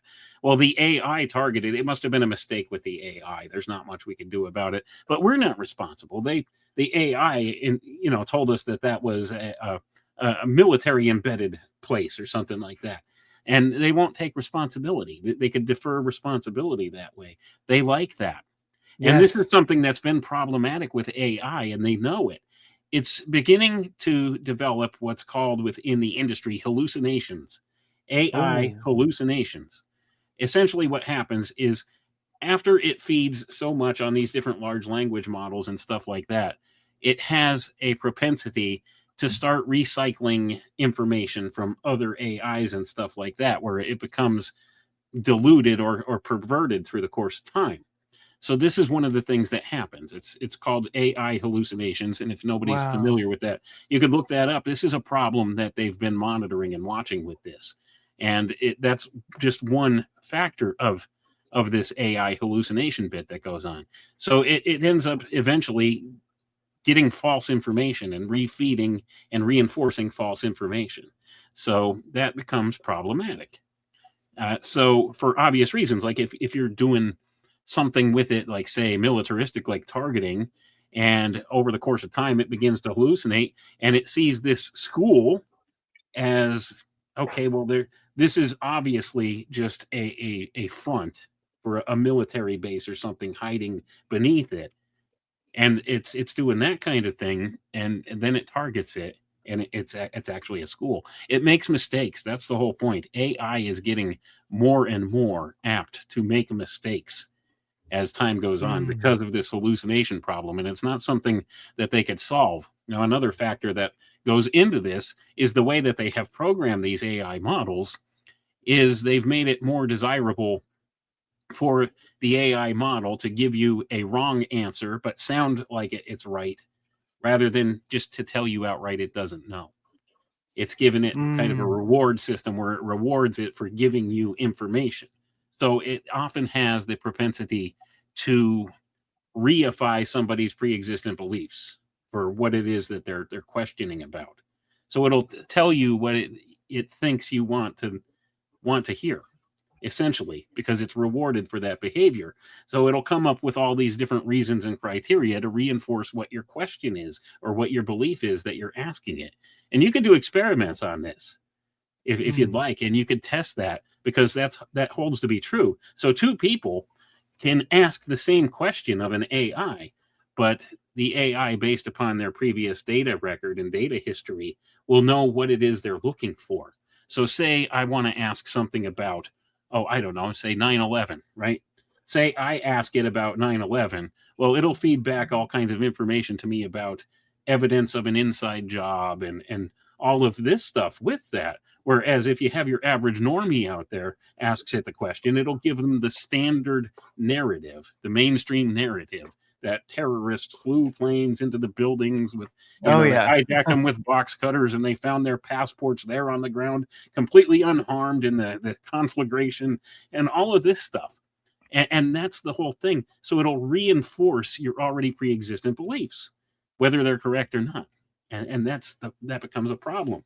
And then enough times it does this, it reinforces that type of modality, and it's actually having some deleterious psychological effects on people too. It's encouraging people to obtain courses of action that they shouldn't and stuff like that at certain points. This is a known thing. It's a phenomenon that's being studied right now by a lot of researchers in it. So it's because of these AI hallucinations. So it's becoming more and more unreliable as a tool. Now think about this. They're building all these massive data centers. They're using this stuff to collate information and to make dossiers on people and stuff like that. And they're using it in all these wargaming strategies and stuff. It's dangerous. And it's not dangerous because it's going to become sentient and turn Terminator on us. It's dangerous because it doesn't know what it's doing, but it doesn't know that it doesn't know what it's doing. And it's feeding the information back to people. And right now, you have human controllers, human people that are supposed to be the ones that this AI prompts with the information or gives the information to make a decision. Well, what the Department of Defense or the Department of War, since they changed their name now, that should tell people everything they need to know too. Oh yeah. What they want to do with it is they want to give the AI autonomous strike capabilities and stuff like that. This is something that's been talked about without any kind of human making the decision. They want them to be able to make the decision on the spot themselves, the AI. This is dangerous because of that. And that's probably why this Anthropic said, hey, no, we don't want nothing to do with that. And that's saying something. It is. Yeah. And that's the thing, the AI itself, I do have a background in development. So I mean, I certainly get, I guess say code and how programs think and work. And I don't believe that any computer, even quantum computer, is like self-aware per se that I know of. I mean, it's all just large language models, et cetera, et cetera. So, but the one thing is that I think that it gets hidden behind quite a lot. So that's the thing where, like, say, AI targeting, well, then what happens when we have, Minority Report and and how can you question? Well, it showed that you were going to commit a crime, or it could have been a thought crime, or it could have been that your DNA is unsavory or whatever, and so can we question that when they haul people off? And that's very scary because there's no morality to it. It's like morality gets obscured, it gets hidden. Like anybody who's aware, I mean, if they're not, they can Google it and look it up themselves. But look up where's Daddy? You know what I mean? That's evil. That's immoral. You can't justify that. But yet, well, AI. Right. I mean, and that case closed. Now, here's another angle for you to consider, okay? And I think this is most sincerely where they're going with this. We have the release of the Epstein files and all of this stuff. People are beginning on a large scale to have to accept now that, yes, the world is run by satanic pedophiles. Yes. This is bad. Well, what can we possibly do about this? Well, I think one of the solutions, the pre-made solutions they will present is, well, you see, man, when given power, power corrupts, and absolute power corrupts absolutely. So man is not fit to rule himself. So the only way that we could circumvent anything like this ever happening in the future, all this despicable stuff where you get this breakaway billionaire class that gets into circles of power and abuses children and does these terrible things, the only way to prevent that from happening is to put the AI in charge. And therefore, this will be your whole governance structure. You'll follow the dictates of the AI, and it will have that better moral compass than humanity does, and it'll prevent these things from happening in the future. This will be the excuse they give for wanting to do this stuff, because who doesn't want to protect the kids, right? Yeah. So this is exactly how they'll try to roll that all out, complete with your social credit score and everything else. Yes. And they'll replace all kinds of different jobs and positions and stuff with this, and we see this already happening in a lot of places, ostensibly, where they're Yeah. replacing people with machines and stuff like that. So what that does is that creates this gap in what people are doing. They're not working jobs anymore, so they have this non-productive time. So now what do? How do they make a living? How do they afford to live? Well, they have a ready-made solution for that. It's called universal basic income. They will be rolling it out soon, I assure you. It's coming, whether you want it or not. They're going to do it. And they will give you X amount of dollars per month just because you exist, to help you with your subsistence living. But you could only spend it on certain things, see? And they'll track and monitor those things. So, like, you can't buy cigarettes with this money or something like that. That's a no. They already have some programs out that are pre-echoing this right now. Are you familiar with the food stamps program? Oh yeah. Yeah, they give you a little card, and you could buy groceries and stuff with it, but only certain things. You could only buy food items, and you could only buy certain things with it. It's programmable currency, programmable digital currency. And this is how it's all going to be in the future. Yeah. You'll be able to use this universal basic income to pay your rent, maybe buy necessities and things like that. And if you don't use it by a certain time period, you'll lose it. It'll disappear. It's programmable digital currency with an expiration date. This Yeah. is what they want to do. And the reason they want to do this is they don't want people to have a savings. Klaus Nope. Schwab told us you'll own nothing and you'll be happy. This is exactly the future they're looking for. They don't want people to have savings or any type of resources or own anything, because if you have that, then you have some modicum of independence from the system and you're not totally reliant on the system. And then you could operate outside of the system.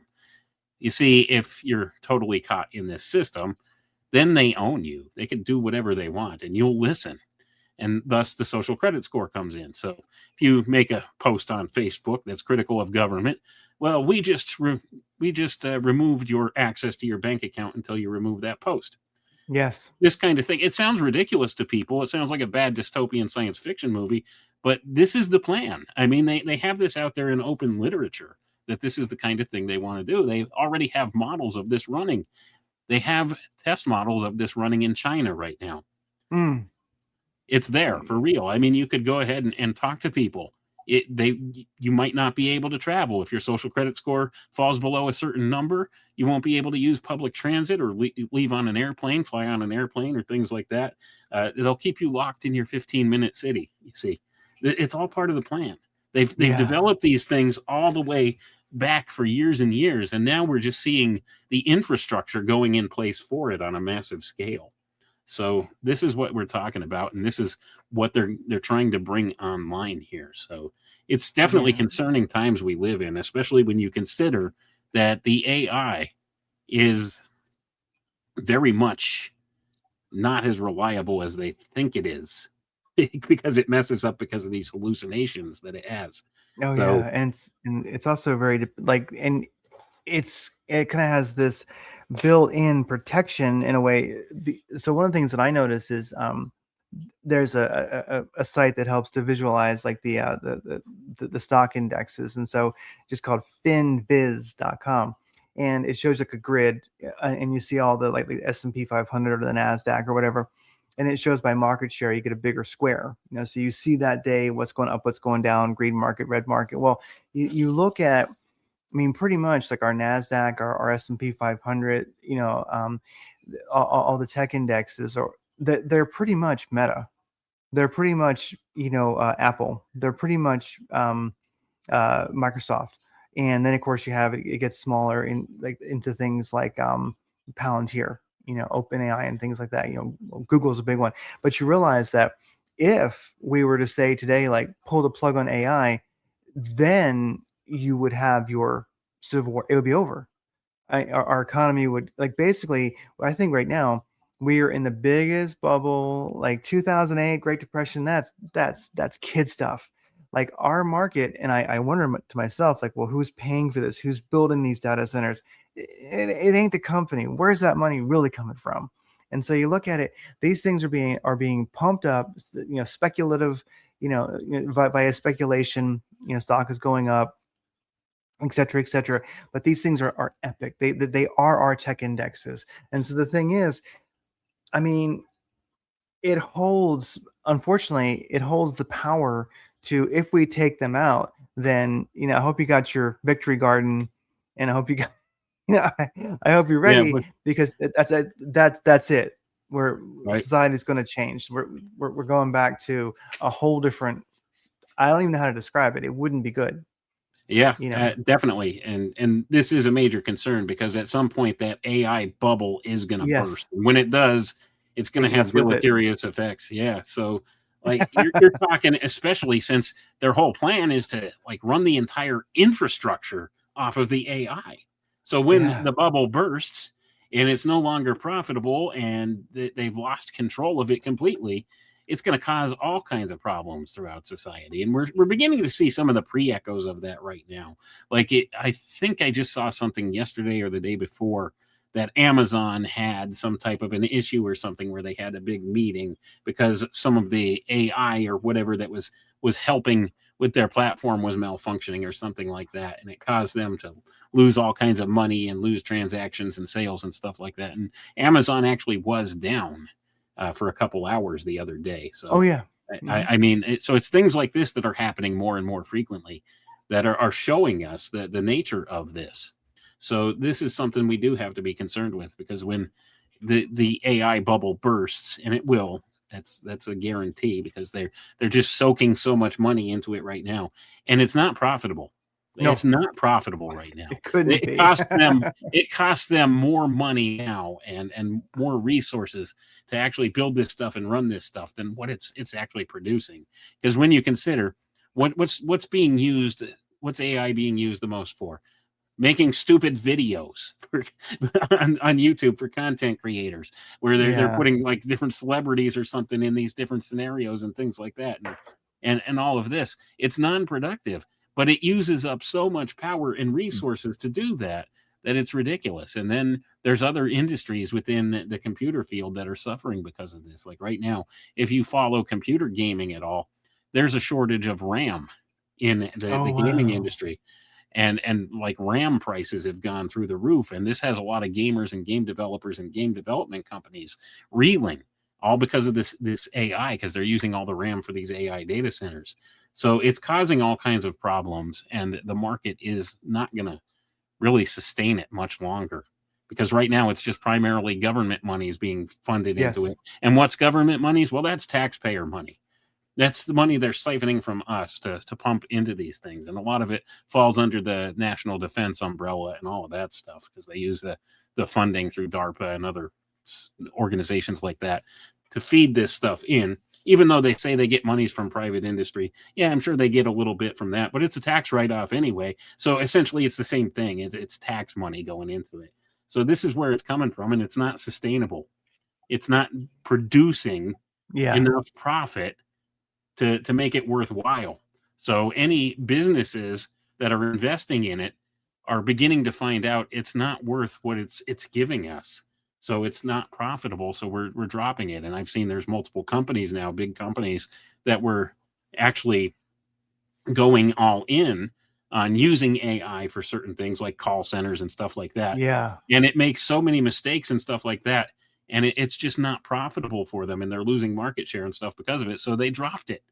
They don't want anything to do with it anymore. So they went back to hiring actual human beings and stuff now. So these are the kinds of trends that we're seeing. And it's all a pre-echoing of the bursting of this AI bubble, which will come eventually. But when that Yeah. happens, there'll be enough infrastructure in place that it'll have major ramifications. And that's what the ultimate goal, I think, of these people is, because that'll put us into this situation where we have this emergency, and this will give them carte blanche ability to step in and say, okay, we know there's a lot of these problems and stuff have happened. The economy's trash. People don't have anything. So we'll be the saviors, and they'll step in and they'll use universal basic income and all of this stuff. And they'll come out with the new AI systems, the improved AI systems that won't have these problems anymore. And this will be the ultimate arbiter of everything. That's what the plan is, and you Wow. could see how they're greasing the skids for all of that right now. So it's the developing of these Web3 technologies and stuff going on right now that is kind of a red herring. So, like all Mm. the AI stuff we're seeing happening right now is a red herring. It's all designed to fail, right? But they have the other stuff that they could use that they will still maintain control over, or at least that's their plan anyway. That human Wow. beings will still maintain control over at the topmost levels, but they're not going to tell people that, right? They'll want people to think that it's the AI because then they could maintain their plausible deniability. Mm. And You so, see how devious it all is? oh, it really is. And you recently did some work on your site, and one thing I definitely would recommend people, go to, your website, the main one, link to it in the show notes, and check it out because you do have a weekly podcast. I mean, you put out a lot of content, and I think that's amazing. And recently you were working on egregores, I believe, and we actually interviewed what was his name? The guy who wrote the book on egregores. Mark Stavish? Stavish. Yeah, he Yeah. actually we did an interview with him and talked about egregores for a while. And so, um, what role do you think that? Well, of course, egregores being like a collective thought form that has its own life, and arguably, like, what came first, the egregore or the thoughts that created it? I mean, like, how would you define, like, why do you think it's important to look at egregores like right now? Like what role are they playing? Well, they've always had a They've major always been role. here. Yeah. Right, that's the thing. So, just to describe to people, it sounds like Yeah. you've done a little work on this, but an egregore, essentially, when you go back and you look in the occult teachings, you find that what happens is there are these thought forms, these disembodied thought forms that begin in the mental plane and they step down through the various spiritual realms into physical manifestation sometimes here. And they're not necessarily your own thought forms, but they attract other like thought forms to themselves. It's like a type of energetic frequency, I guess you could say. Yeah. But we do generate thought forms. So what happens is sometimes these thought forms begin to gather more energy to themselves and they take on an embodiment of their own. And they have a type of existence of their own. This is the principle on which memes work, really, Mm. when it comes down to it. Memetics, the meme, is a type of egregore. Sometimes it grows and it takes on a life of its own, and it's gone out of the control and the circle of the original creator of the thought form. So it becomes something unto itself, and it collects like thought forms, and therefore it can attach itself to certain people groups, and it feeds off of that type of an energy. So it becomes its own type of essence in Yeah. in all reality here, and it can affect other people that it comes in contact with. And sometimes this will be invasive thoughts for somebody, and like that's what it kind of looks like on a physical level. Or people could knowingly, well, I shouldn't say knowingly, but they could purposefully connect themselves to the egregore. This is what's done in a lot of these occult fraternities and secret society groups. When they go through their initiation processes and they do the certain rituals, they're introduced to the organization's egregore. And this egregore binds them to the rest of the collective. So it's a type of manifestation where it can affect all the people within the group that are related to the manifestation, or those people can affect it in certain ways. And this is one of the things that the binds, or the tie that binds a lot of these secret society groups together. And they talk about this openly in their literature. And Mark Stavish's book goes into this in detail. I highly recommend that for everybody if you want to understand this concept better. Yeah. This is certainly what happens. So it's kind of like a group think. It takes on a manifestation of its own. It becomes an ensouled being of its own, Yeah. and it becomes independent of its original creator. And sometimes it could draw more power to itself and become something even more powerful than. And this is exactly how it operates, and it could affect Yeah. people's ways of thinking in certain ways. And we've actually covered a lot of this on some of the podcasts and stuff I've done. Like I said, I do that bi-weekly show called Synchro Mystic with my friend Richard Willett. We did an entire episode on the egregore of Zion, Oh, wow. covering that Okay. because that is a powerful egregore in and of itself. So it's incredible just how much influence an egregore can have on society and culture, and most people are totally ignorant of the existence of any such thing. Mm. So Yeah. And that's where it feels like sometimes like the saying, the truth destroys the world you used to live in. Sometimes when we realize that we have, partaken in untruth, we realize something is not truth, but we believed it. It feels like a death. I know it can just be basically right, just psychology, but it literally feels like a death because you are disconnecting from an energy source. Now, it may have taken energy from you, it may give energy to you, it can go either way, but one way or the other, you're unplugging yourself from home, from this sense of being and purpose and identity and community, and that's something I'm seeing people right now have a challenge with is, since we have like well, I hope not, but like the final battle approaching, we've got, the big showdown, and we'll see if the I guess you could say like the Zionists, etc., get their way. We do have the anybody who knows what I'm talking about, they certainly get it. And so I'm watching this where um like I call them like the churchgoers that I know, I mean, I'm certainly spiritual, but I'm not fundamentally religious in that way. And I'm watching them have this the egregore of their that they've been connected to their entire life, even though they're not really into a final battle. You know what I mean? It was always kind of vague before. It was just something that, like, well, it's what their community believed in. But now it's like, hey, get ready. And I'm really seeing people. I think the egregore can really just control a person their whole life. I'm watching. I think most people aren't going to be able to give that one up, even though there's I so much agree. pressure right now. Like they go, how can I possibly endorse genocide? How can I possibly Right. like believe in this ancient fairy tale? But I do. Well, And we do see an awful lot of people, especially on the Christian right, like a lot of yes, well-meaning Christians, they really firmly think, well, this bombing Iran, this is a good thing. yes, And like all of the getting involved in all of these wars, and they've really fallen victim to the cult of personality that is Trump. And they yeah, this is their guy, all the evangelicals and stuff, this is their guy, and God appointed him, and God anointed. saved, God, yeah, anointed him, saved his life and stuff like this. And they can't see. As soon as I saw that happen, where Trump was shot in the ear or whatever, I said, "Oh, here we go." I knew immediately they were gonna weaponize this because of the head wound and stuff like that. That this was kind of signaling to people that this guy might be the Antichrist, or it might be God's appointed leader at this time and stuff like that.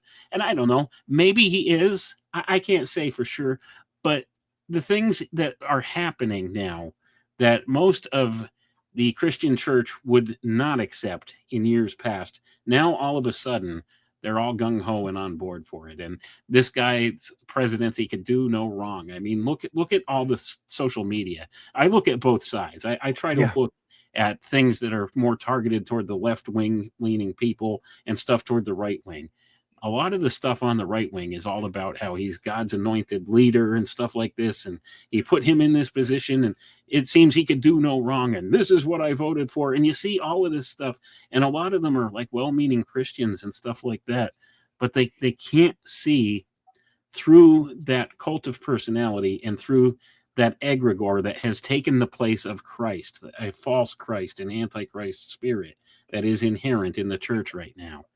And I hate to say it, and I know a lot of Christians personally, like devoted Christians, yes, who this guy is their guy, and he's like, he could do no wrong. He's doing the right thing, and it's all for the good and stuff like this. And they can't see all the other shady things, and how that these people are purposely and knowingly manipulating the scriptures and the people's belief in the scriptures to make this narrative and craft this narrative so that they don't resist all of yeah, this stuff. And it boggles the mind. This is part of the egregore of Zion. yes. This Oh, is really? Okay, exactly what I'm talking about. I So, definitely got like, to check out that one. Yeah, Yeah, this is the egregor of Zion, and all of this has to do with long-running tropes that have been happening in society. Like Christians mistakenly identify the political nation state that is Israel today, the Rothschild created nation state of Israel today, with the Israel of the Bible, and they're not the same thing. And they've used this to their advantage. These people, these Chabadniks within the Israel culture and the Zionist culture, they've used that to their advantage to manipulate Christians, well-meaning evangelical Christians. Yeah. And they can't see that they're being manipulated in that way, And they're that it's all a withdrawing. manipulation. And right, and it's an ongoing thing, and it's really troublesome because Yeah. when you pray about it and you go deep within your meditations and your prayers and stuff about it, you find it's not the will of God. I mean, it goes counter to everything in the Bible, the And things that are going on. maybe But that they don't see it that way. yeah, and that could be the ultimate sort of like mind breaking, because you get given this impossibility. So you've been, connected to this egregore. I like to call it a magregore, but a magagregore. But so you've been connected to that, and I'm watching people withdraw, from their friends in society. They're going, well, I'm Christian. I'm just here for a little while. I gotta, I have faith. And I just can't deal with this. So I'm just gonna check out, because there's no way that like a person connected to their soul can be okay with this, Right. and so I'm watching it. I guess I have a lot of resentment because I'm just watching this good people that I know who are just checking out. They go, I can't, I gotta just check out. I can't do it. Right. And that's all part of the whole manipulation going on too. Yes. They want these people that can actually see through the facade. They Yeah. want them to check out. And Yep. because then they're of no use or value whatsoever, or they have no effect if they check out. And I see a lot of that going on too. You have some that are seeing and like, I don't necessarily like where all of this is going. So then they really quiet down, and they don't say anything and they don't do anything. They don't speak about it. And they try to just get along with their own personal lives and try to ignore all of the political stuff and everything that goes with it. But then you have a lot of the other ones that seem to think that, like I said, this is the whole platform he ran on in his second election campaign and stuff is, he's God's guy. And Yeah. so he could do no wrong, or it's meant to be, and there's nothing we can do to stop it. It's in the scripture, so there, it's got to come to pass. So they just accept it. You see what I'm saying? Yeah. Another form of inaction. So standing by and letting evil do what it does without any kind of recompense about it. And it's a concerning thing because then it divides the church even further, because then you have the ones that see it for what it is and don't want to upset the apple cart too much because they have a lot of their friends and stuff that see it the other way. So they check out. And Yep. you hit it on the nail on the head with it. And that's not what we should be doing right now. We should call a Yes. spade a spade. Yeah. You know what I'm saying? Oh yeah. Call it for what it And is. and also you start thinking like, I mean, hey, come on, don't like when you mention like identifying the Israel of the Bible with the physical Israel, it's like, well, that was what manufactured in 1947. It didn't exist until recently, and it was created under, well, a lot of threat and extortion and blackmail. I mean, even its creation was pretty damn dark if one gets into how it was created. As far Yeah, as but like don't you know it was a fulfillment of prophecy? and yeah, and see, See, that's the whole thing. They've from the very beginning, inception of all of it, they've weaponized the scriptures against the fundamental Christians. You yeah, see, and I try to point this out to my like Christians and stuff all the time. Don't you? Here's the thing. Don't you think the enemy, the devil, or however you want to frame this, he knows the word. He knows the scripture better than you do. You don't think he's going to use that as a blueprint for hmm operation so that you won't do anything to stop him from doing evil stuff? oh, Think and about that. And that's and the that's whole That's Yeah. exactly what these people are doing. They've used it as a blueprint. They use it as a roadmap to do what they want because they know they're going to get the support from the Christian churches and stuff like that. Yeah. And it's astounding that people will willingly fall in line with this, even though it goes against everything Jesus ever taught. So that's Mhm. my whole thing here is if you know what Jesus taught and you know what the modern church is teaching and the way that they're steering believers, you know something's off. It's not about religion, okay? Let's forget the term religion altogether because this is what has happened. You've had religion has taken over as a control structure of sorts in the modern world. It's all about your relationship with Christ. That's it. Mhm. That's central to everything. It's not about the church. It's not about religion. It's not about labels. It's not about man-made dogmas. It's not about what you do publicly. It's not about church attendance and this stuff. It's about your relationship with God, your relationship with Christ. If that's right, then you're good. But if that's not right, then you're not good. And that's a lot of the problem. You have this outer exterior facade that has become the modern church. And people largely think, well, if I pay my dues, if I put my offering in the plate every Sunday and I go to church and I support the church's outreach programs and stuff like that, I'll be good. Well, that is what they call salvation by works, and that's not what Christ teaches at all. It's Mm. only through faith, not works, lest any man should boast.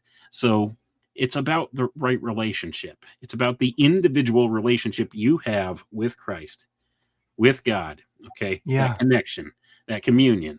It's not about corporate worship, which is what Ugh. religion is. This Yeah. goes back into antiquity, and I think I've described this on some other programs here and stuff as well. This Well, it's falls the back. yeah. Sorry. Oh no, go, no. I just want to mention it reminds me of the importance of analog, and so one of the importances of analog is also when you're kind of working on your little your prepper compounds to make it through this fall and resurrection of society. I mean, because you look at, like, there was Lemuria, there's Atlantis. Well, what's going to happen after this one? Hopefully you make it to the other side in this body. If not, you'll make it anyway, so don't worry about it. But the thing is, part of one of the things you might want to have as preparation for that journey is books. That's the ultimate analog, like you're mentioning. And Right. because they don't change. So I mean, like, collect all the old books you can find, go to thrift stores, get old encyclopedias, like, because so much of that is lost to time. It's really a shame when a record disappears and no longer exists, or a book. I mean, it's amazing. I mentioned to people, get old books, get old history books, etc. Even like the old Time Life stuff was amazing. Those big series Oh they'd yeah, have, I remember and those. yeah, and you'll see pictures of things and you go, I didn't know that there was more than just one picture of Geronimo. There's lots, but they're gone because they're not Yep. part of the AI. So, and one of those important books to have, maybe if one so desires, is a concordance, because I want to, that's what I want to mention to my church going friends is like, you have a concordance, right? Why don't you look up Israel Yeah. and Golgotha? Like it, You could look up all of this. That's the thing. I'm a pretty well-read individual. On my bookshelf behind me, you'll see I have the entire series of the Ante-Nicene Fathers, Church Fathers, wow. 10-volume set. This kind of stuff. This goes back to the 600 A.D. Mm, These writings and stuff. This is guys like Tertullian and some of the early church fathers and stuff talking about different heresies and different misconceptions about Christ's teachings and stuff like that early on, before that the Council of Nicaea came about and went ahead and like quantified these are the only acceptable canon of the Bible and stuff like that. So you could get all kinds of early uh, like works from these guys talking about the different things that were of concern back then and are still of concern today. So you get that different type of education about a lot of this stuff. So even something as simple as people conflating the Israel, that's the Rothschild Zionist nation state yes. today, with the Israel in the Bible, it's totally something different. But they've conflated it with that because when they designed that Zionist nation state, they had all that in mind. They used it as a programming template to get people on board with the existence of this. So, and even though, yes, it is technically a fulfillment of prophecy, even though it is a self-fulfilling prophecy because they brought it about themselves, that doesn't discredit the Bible any. That's the whole point. If anything, it gives more credit to it because it did happen. It really did happen, just as it said, but it only came about because these people used that as a blueprint. You see, it's a self-fulfilling prophecy, but it doesn't make it any less accurate. And that's the whole point. But they've weaponized this whole ideology now in many different ways. And a lot of this, like I said, ties into this corporate religious worship. What has happened is they've taken the importance of this one-on-one connection with God, this individual relationship with God, and they've corporatized it. Remember what I said about corporation? The root word of corporation is corpse, a dead entity. So they've taken the living spirit, the living thing, right, the living water, and they've turned it into a dead entity. So that's what modern churchianity is today. That's what religion has been weaponized to become. Now, in antiquity, if you go back and you study these things, you find in the ancient days, they had two different types of worship. They had individual worship, which was called the mysteries, and they had corporate worship, which was called religion. This is the exoteric form of worship, the esoteric and the exoteric. So it was only this special priest class that self-appointed themselves that had access to the esoteric secrets or the inner worship, the mysteries, that one-on-one connection with God. And they were the intermediary for the people. And they had the exoteric form, which became the religious outward corporate worship, where people collectively worship together. But it was originally intended as a beautiful thing. The mysteries were intended for each person to have this one-on-one relationship with God, that connection to God. But they perverted this and inverted this. And this is the true definition of Satanism, the inversion principle. So they've taken the more important component, the individual relationship, and they flipped that to make it the secondary component to this thing, where they made the church the externalization of the hierarchy, the religion, the important umbrella. So it's this facade that becomes the important thing over the thing that is truly important. And in doing that, that's how they've inverted this, and they've turned mainline religion into a control structure of sorts. They introduced all kinds of different man-made dogmas and things that were counterintuitive to what Christ really taught. So over the course of time, this is what's developed. And now we have a lot of well-meaning people in the churches and stuff like that. And there are some legitimate, groups and churches and stuff out there, and people that really are, have that connection with God and everything in that group. But a lot of the teachings and stuff have been corrupted, and there's infiltration in every church of these different forces, if you want to call them that, these dark forces. Yeah. So it's something you have to be mindful of and careful of. But the important component is that individual relationship. That's the important thing that we need to focus on, rather than trying to belong to a church group or something like that. And of course, they've weaponized scripture in that way too, is not to forsake the assembly. You remember that whole thing. I mean, if you're a Christian, or if you've been in a Christian church for any length of time, they always use that as an excuse. Well, that's why you can't skip Sunday service or something. Don't forsake the assembly. Well, that's a man-made dogma in and of itself too, but it's something they've attached to that. So they make people believe if you miss church or don't go to church, well, that's somehow sinful, and that severs your relationship with God. And you see how it's become dogmatic, and it's become all legalism, which Christ broke all legalism. He came and he fulfilled the law. So we're no longer bound by that. Wow. So I'm trying to give you a little bit of good theology here too. No, I love it. Yeah, it's good. Combined with philosophy. Because here's the thing. Religion without philosophy is dead, and philosophy without religion is worthless. So these are important concepts that people need to think about and talk about. And sadly, they don't, because it aligns with everything going on in the world today. Because it's all about our spiritual next steps in this world, as in fulfilling our true destiny as humanity. Yeah. And it kind of reminds me of not that I totally can grok all that Nietzsche wrote. I mean, I work on it, but that was the whole concept. God is dead. Where I don't think he was saying that God was dead. I think he had a concept of God. I think it was just that he was kind of saying what you're saying. I think from what I could decipher. Well, from Nietzsche's teaching, what he taught when he was talking about God is dead is that essentially in this current generation, well, he was in his generation, but from thereafter in the industrial world and stuff, man doesn't really need God anymore. And his big fear is because man doesn't need God, he will turn his back on God and think he is God, and therefore he will become nihilistic. That was Nietzsche's big fear. Mm, And it turned out, yeah. could you understand why?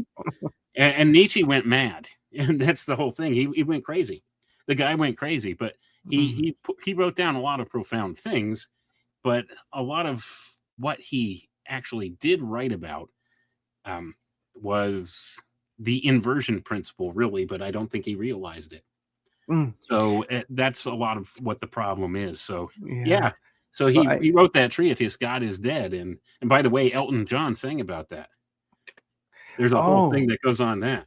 I actually wrote about that in one of my books. Oh, and what song is it by Elton John? It's a song called Leave On. Leave On. Oh, okay, Leave On. Listen to it. And remember, Leave On spelled backwards is novel. And Leave On wore a crown, a corona. Oh, well, like a novel corona. Interesting. Yeah, and you'll have to look up my article on Substack I wrote about. I'll find it. Yeah, and so I've had you forever, so I want to I don't want to keep you past 2 hours. You've been very gracious with your time, but two things I wanted to mention, and definitely we'll let people know where they can get hold of you, find all your work. I mean, it's in the show notes, but you can definitely direct them as well. But you mentioned in a podcast a while ago, William Cooper's Mystery Babylon was a good thing to check out at this time. And you mentioned that gives us a good foundation. So, like, why would it be important for people to find that and kind of grok it a bit? Well, William Cooper's Mystery Babylon series that he did will actually give you a college course in the esoteric and the occult. Wow. And it's a great foundation for learning about what it is many of these secret societies teach, what the belief systems of those people in control are all about, why the world's in the shape that it's in, this kind of thing. And he put this all back out in the early 1990s. So, wow. I mean, when it was hard. Woo, yeah, when it was way harder to do this kind of stuff. So I actually I always recommend people go and listen to that. You could find it. I posted as a bonus series. I edited out all the different music and commercials and stuff like that from the original broadcasts for my paid and premium subscribers on my website and stuff. They could listen to the whole series. I've been posting it like one episode at a time. It's like 40 some episodes, and plus there's bonus episodes too. But Bill Cooper used to do a radio show back in the early 1990s called The Hour of the Time. I have the entire archive of all those episodes in my files. And he spoke about some really important stuff, and he was essentially the one who made it possible for us to discuss this stuff openly. He exposed it before anybody really knew what was going on with this stuff. So he was one of the pioneers in this field. And, I have the immense privilege of standing on the shoulders of giants, and he's one of the giants. So it's an important series for people to listen to anyway. Okay. And then, so a good way for people to get a nice version of it is to join your site where there's, more info than you'll ever go through in a lifetime. And lastly, maybe if I can get you on again in a while, because I need to read the book. I saw that you've got the new book, The Nightmare and the Midnight Rider, ATR transcript series. And that really looked pretty cool. So what's that one about? Maybe you could, what's the idea of that? And maybe after I read it, I ordered it on Amazon. maybe we can talk about that book at some point in the future. But what's the new book about? Well, that one that's a transcript of one of the Yeah. podcasts that I had done more recently, and it's interesting. It has to do with a little something called the etheric double. Now, this is Mm. something that would require a great length of detail to go through talking about. But essentially, what that book and the episode I did about it has to do with spiritual attachments and possession and how it relates to the horse symbology. How the human being becomes a horse to a disembodied spirit rider through the etheric double. So essentially, that's what that's about, because they talk about this in the Bedouin culture and various other cultures around the world where they point to the horse as being an important symbol here. And I also think that it has a lot to do with what the symbol of the Templars represents. Do you know what the symbol of the Templar is? It's just the cross, right? No, two knights riding on one horse. Oh, okay. I Two didn't know. people. That's one of the main symbols of the Templars. Well, this has to do with a spiritual attachment, an egregor of sorts that attaches itself to the individual. Or that's what I think was represented in the Knights Templar symbol of the one horse with the two riders. So it's this spiritual attachment or association, and that represents the egregor of the organization, the Templar organization, which was later identified by many who research these things as a spirit being known as Baphomet. That is the Whoa. egregor of the organization. So that has to do with that. But this is actually kind of what I was able to ascertain about how this essentially functions as far as spirits attaching themselves to people with all of that. Mm. Oh, and they definitely do. I mean, I see it now, but not as well. But when I was a kid, I could see. I actually saw that happening. You know, not necessarily like light forces, although they were there. But I would see I call them ghouls, the little small dark etheric beings that can jump between people. And as a little kid, it really freaked me out. I'm not going to kid you, you know, but I can attest that stuff is real. Yeah. Yes, there's a reality to all of these different spiritual things that most people don't even want to talk about or acknowledge in the modern era. And that's kind of one of the things I'm trying to break down the walls of, is making it okay to talk about this stuff, because there's real powers at play here, real spiritual forces at play that have a very real influence in this world. And And you maybe, can know yeah. more about them and find out more about them. So there's a lot of literature about this within the occult fraternities and secret society groups that aren't available largely to the public until just recently through the advent of the internet. So Yeah. And so, yeah, I've had you forever. I definitely don't want to keep you all night. You've been gracious with your time for sure. And so, of course, your main website is Alchemical Tech Revolution, right? yeah, www.alchemicaltechrevolution.com. Yeah. Easy And to for, easy to find, not as difficult to type, or not as easy to type in the browser though. yeah. And there it links to tons of content right there. And of course, it links to your Substack and your Patreon. And so, yeah, thank you so much for your time tonight. And I hope to have you on again sometime. We could deep dive into your new book after I get it and read it. But Yeah, also, man. so Sounds good. really, it's really like to give people kind of a little bit of inspiration, which is like the idea. I think maybe like where we kind of started, where I mentioned like maybe the most revolutionary thing you can do is just be awake, because if you're listening to this, this is the only crazy people listen to this podcast, so they're awake. And really cultivate that, and that's probably the most revolutionary act you can do right now to get to the other side, to let the civilization fall and get to the next one and check it out.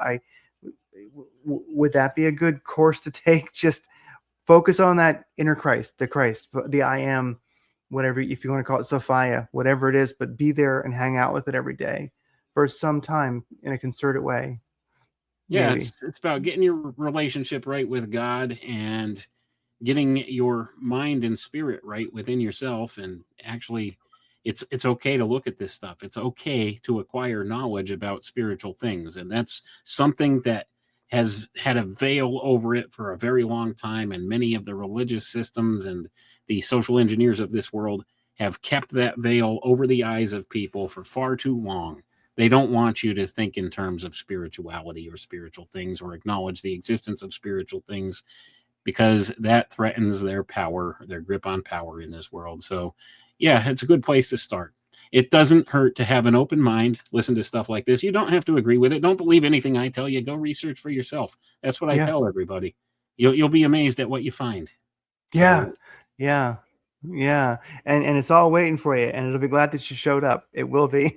It'll thank you for checking it out. Okay, well, yeah, this has been Radiant Creators, and we've been talking to the amazing Wayne McCroy, and definitely check him out, and hopefully we talk again soon. I'm going to end the stream, and there we go. Okay, it's ending.